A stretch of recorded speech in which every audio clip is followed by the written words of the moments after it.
c'est le voltage qu'on règle, l'amperage.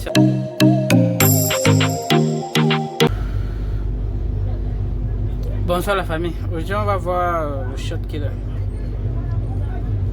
C'est un petit appareil que j'adore d'abord utiliser. Donc ici on peut voir comment ça se présente. Là je vais retirer le cordon. Juste ici on peut voir notre petit écran. Ici on peut voir la valeur. Parce que sur le marché on a généralement plusieurs types de Short Killer. Ça varie en fonction de l'ampérage et du voltage. Comme ici on peut voir, ici on a la, ça c'est la TS 30A. Ça veut dire qu'ici on peut aller jusqu'à 30 ampères. Et la tension maximum ici c'est 5 volts. Ici, là on est écrit en chinois, on ne comprend pas grand chose. Donc ici là, on a l'ampérage qui peut aller jusqu'à 30. Ici maintenant, voici les caractéristiques ici.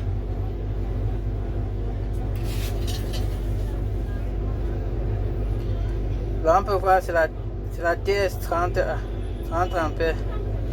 Donc ça peut fonctionner en même temps en 110 et en 220.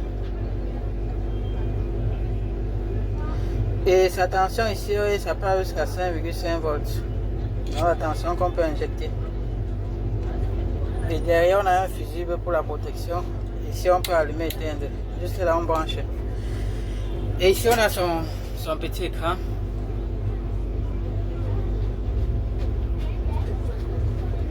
Ok, là je vais connecter le câble, je vais alimenter, on va voir.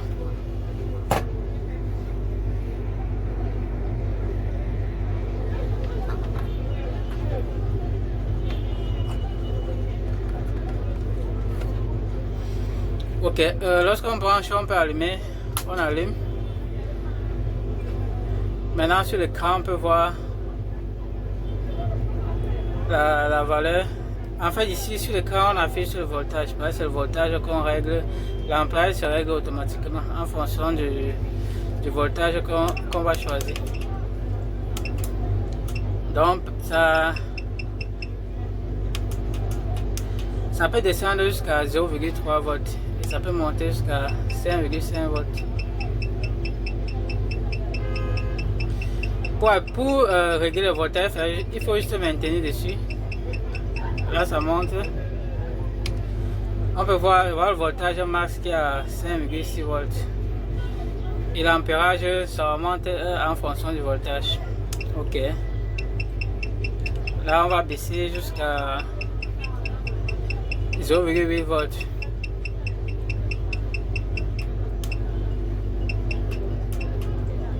Ok.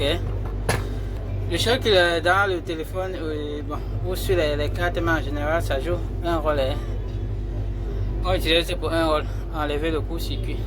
C'est ça.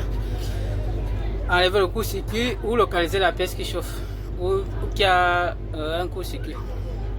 Par exemple, si on a un condensateur, qui a un court-circuit, on peut utiliser le short killer pour l'enlever. Mais s'il arrive que c'est une puce qui chauffe, on va utiliser le short killer pour localiser la puce qui chauffe en question. Ok. Généralement, voilà les deux rôles que ça peut jouer. Soit enlever le court-circuit, c'est un condensateur, soit indiquer la puce qui chauffe. Ok. J'ai généralement dit, lorsque moi j'utilise mon short killer, j'aime régler généralement la tension à 0,8. Je commence toujours par 0,8. Là, c'est une tension de sécurité. Parce que dans une carte mère, on sait que généralement la plus petite tension qui alimente, on a 0, c'est vrai que parfois on a 0,5, mais la plupart du temps c'est 0,8. Donc je préfère qu'elle est à 0,8. Parce que lorsqu'on a 0,8, on peut localiser la pièce qui chauffe sans problème. Ok. Ça veut dire que ici, juste là, on a ces deux câbles. Donc on a le noir qui indique la masse et le plus qui indique le positif. Donc lorsqu'on branche comme ça là, il suffit de court-circuiter.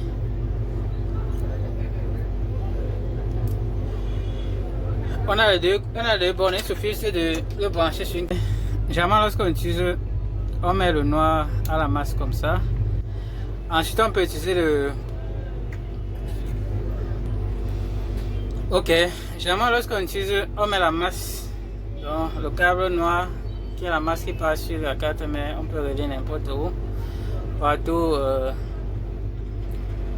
sur la carte, mais généralement sur les zones comme ça indique la masse.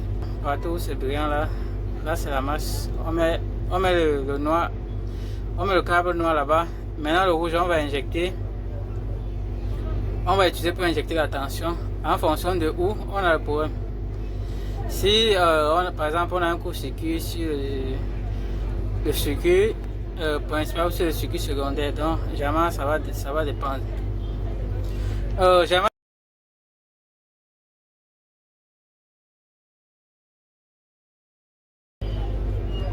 Par contre, le circuit secondaire, par exemple, qui sont par exemple comme les circuits, comme les audios, les vibreurs comme ça là, généralement là il faut une commande.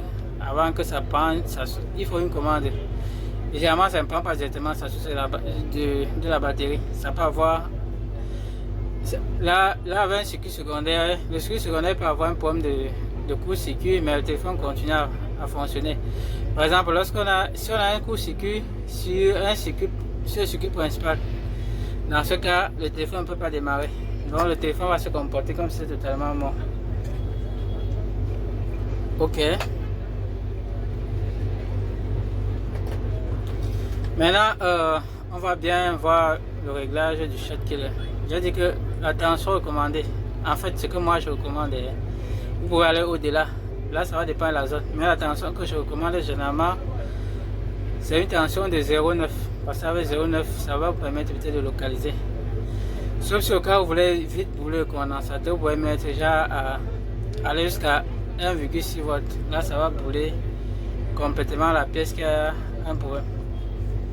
Par exemple, on va utiliser, je vais considérer, parce que généralement, lorsqu'on a un court-circuit sur un téléphone, c'est comme si on avait le plus et le moins qui se touchaient. Mais en fait, c'est ça. Lorsqu'on a jamais un court-circuit, on a le plus et le moins qui se touchent. On a directement le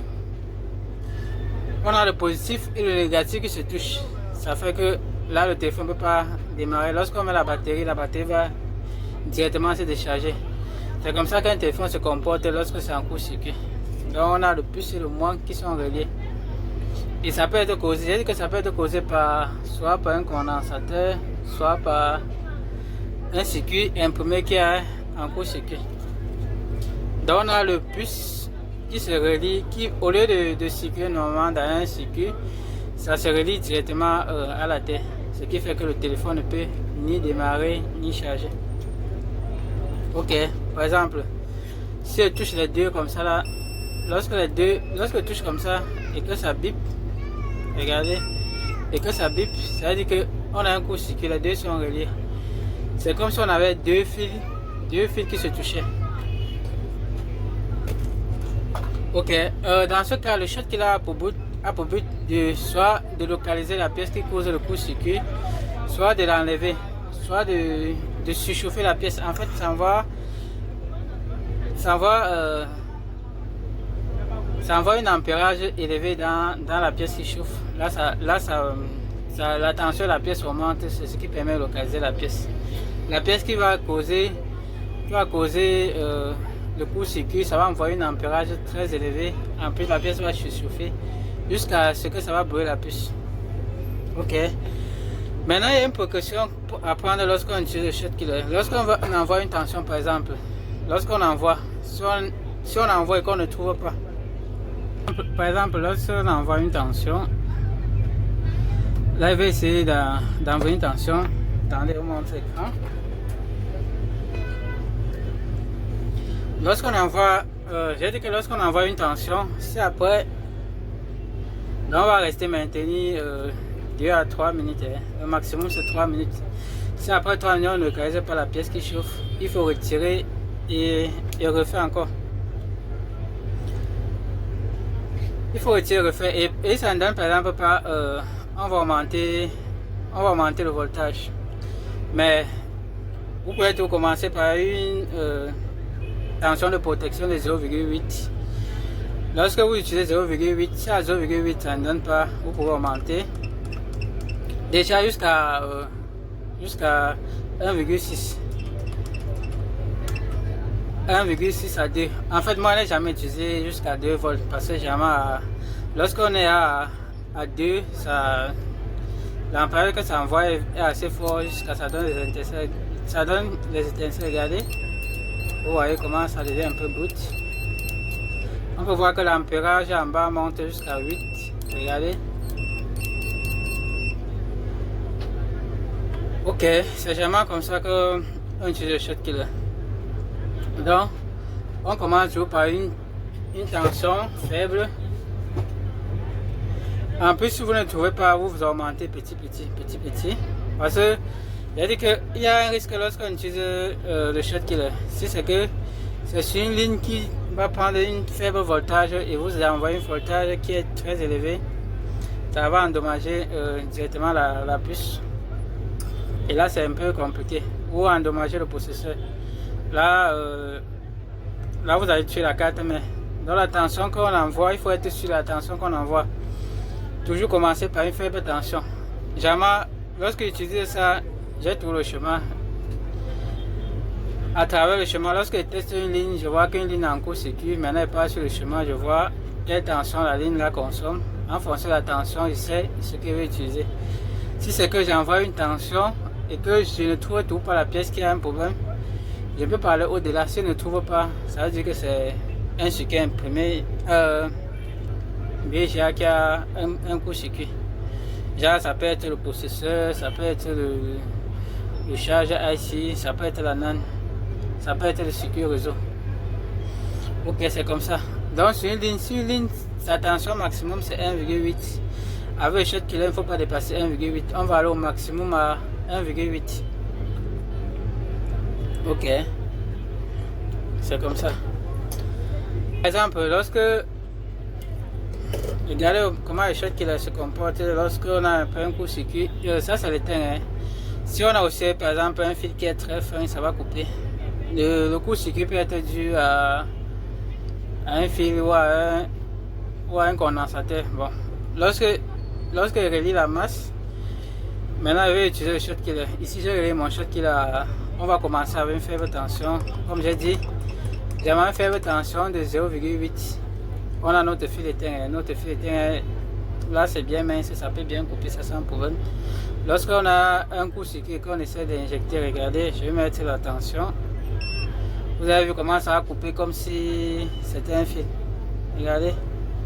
Maintenant il va encore mettre ici, vous allez voir comment ça va couper. Comme si c'était le fer à chauffer, regardez. Ok, c'est pour ça que lorsqu'on injecte une tension, on utilise le Short Killer pour injecter une tension avec la carte, mais après quelques temps, c'est que ça localise, après il faut retirer. À force de trop laisser, soit ça va faire fondre l'étain, si c'est un circuit, si c'est par exemple le processeur qui a un problème, ou c'est la NAND, ou c'est Power IC, lorsque tu vas insister, soit ça va fondre la bille qui est en bas du circuit imprimé, soit ça va endommager le circuit imprimé. Donc, généralement, lorsqu'on envoie la tension, si après quelques minutes ça ne fond pas, il faut encore retirer, remettre. Là, il va encore essayer. Là, maintenant, je suis toujours à 0,8. On voit que là, ça fond, ça coupe le teint sans problème. Regardez, lorsque je vais augmenter, je vais quitter de 0,8 à... Allons d'abord à 0,1. Allons d'abord à 1,2. Regardez, lorsqu'on a 1,2, là ça coupe plus vite, regardez. Et là ça donne les étincelles. Par contre au départ ça ne donnait pas les étincelles. Là ça donne un peu les étincelles. Regardez, là c'est un peu direct. Maintenant si j'augmente, je vais encore augmenter à 1,6. Ok, là on a 1,6. Maintenant il va envoyer.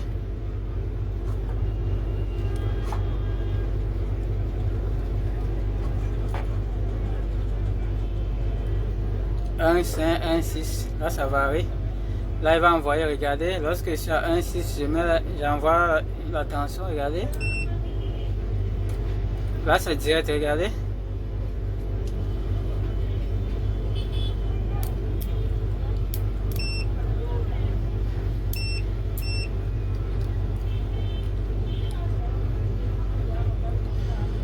Vous voyez comment c'est direct.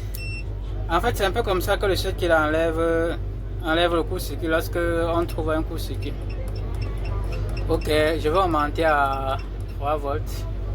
Mais moi, lorsque je le short killer, je n'atteins jamais les 3 volts. Il y a même que j'ai dit que je ne dépasse jamais les 2 volts.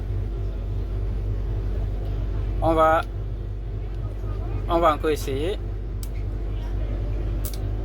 Vous voyez. Maintenant, là c'est plus boot, ça donne même les étincelles, regardez.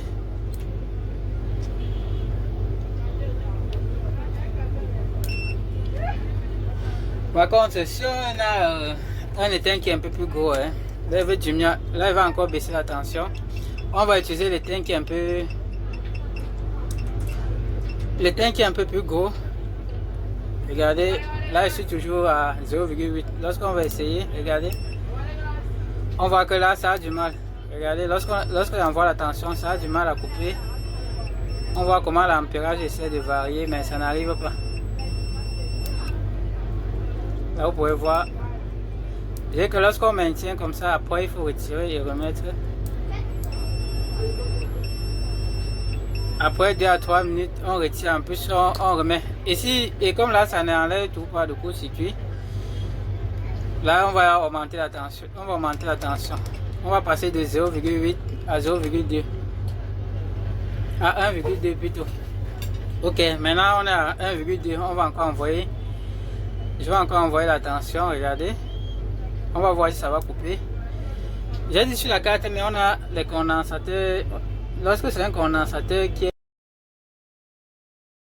là, pour l'enlever, parfois il faut envoyer plus de tension. Parce que lorsqu'on envoie plus de tension, ça envoie plus d'ampérage. Et ça fait que la pièce chauffe vite. C'est ça qui fait que on localise ou que ça grille le condensateur qui a un court-circuit. Ok, je suis à 1, 2, je vais encore envoyer. On voit qu'à 1, 2, là ça fait la même chose, ça n'arrive pas à couper. Ça a coupé, mais il fallait insister pour que ça coupe. On va encore essayer. On met. Là on voit que ça varie, ça prend un peu beaucoup de temps pour couper. Par contre, lorsqu'on était à 0,8, ça ne coupait pas. Donc voici comme ça qu'on essaye, qu'on diagnostique. On commence par une tension faible, plus on peut augmenter. Vous pouvez commencer à dire, bon, je dis que si c'est par exemple une ligne qui porte 5 volts ou qui porte 4,2 volts, vous pouvez aller directement commencer à 1, 2 ou commencer à 1,16. Vous pouvez faire ça. Mais jamais, moi je préfère localiser la pièce et retirer, c'est plus assurant que de bouler directement. Ok, on va encore essayer avec 1,2 volts. Regardez. Là, on voit que ça prend le temps et ça finit par couper. Ça veut dire que si c'était par exemple sur une carte mère comme ça et qu'on envoie la tension, là, on aura le temps de localiser, toucher et voir où ça chauffe. Par exemple, si c'est que on utilise un voltage très élevé, par exemple, si je pars à 2, là on n'aura pas le temps, ça va directement brûler, couper le court-circuit, on n'aura pas le temps de localiser. Là je suis à 2, on va voir. Bon, ici même à 2, parce que là on a notre éteint est vraiment gros, là ça a du mal à couper. Même lorsqu'on est à 2, on voit que ça a un peu du mal, ça prend un peu de temps pour couper.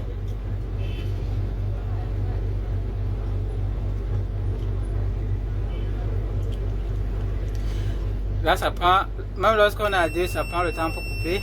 Regardez, ça dure mais ça finit par couper. Ok, il va encore monter le voltage. Plus le voltage est élevé, plus la pièce qui est en court-circuit, ça chauffe plus vite et plus on localise vite. Si c'est le condensateur, si c'est la puce va chauffer fortement et ça peut chauffer fortement si c'est la puce après ça ne fait plus rien. Et là, on va voir que le court-circuit, parfois ça part, parfois ça ne part pas. Mais le téléphone ne va pas démarrer. Là, ça va être une puce. Si c'est un condensateur et qu'on a pris le court-circuit, normalement ça doit démarrer. Maintenant, dans ce cas, il va falloir contrôler en mode diode pour voir si la valeur qui s'affiche est bonne. Parce qu'on peut mettre que ça ne peut plus et que le téléphone n'arrive plus à démarrer. Ça veut dire que le court-circuit est toujours là, mais c'est faible.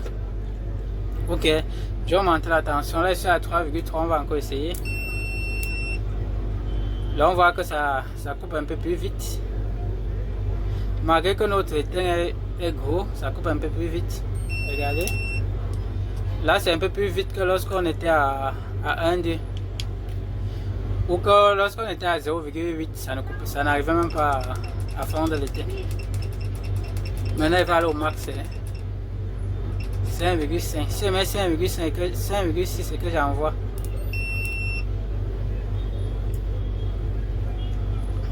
On voit que là ça coupe un peu plus vite, même comme on a un peu une résistance. J'ai dit plus la pièce qui est en couche qui est grosse, plus il faut envoyer la tension. Mais j'ai dit dans le téléphone, généralement, on ne doit pas dépasser les 2 volts lorsqu'on injecte. Parce que généralement à 0,8, lorsque tu injectes et que tu touches, tu peux facilement localiser la pièce qui a un problème. Ok, je pense que là c'est compris.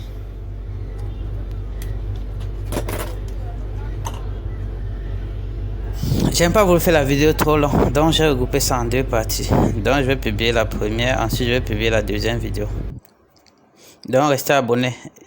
Ok les amis, ça c'est la partie théorique. Donc on va faire 2 pratiques. Je vais faire 2 exemples pour vous montrer comment utiliser. Là vous allez mieux comprendre. Ok les amis, likez, abonnez-vous. Là ça encourage. Et si vous avez des questions, laissez en commentaire.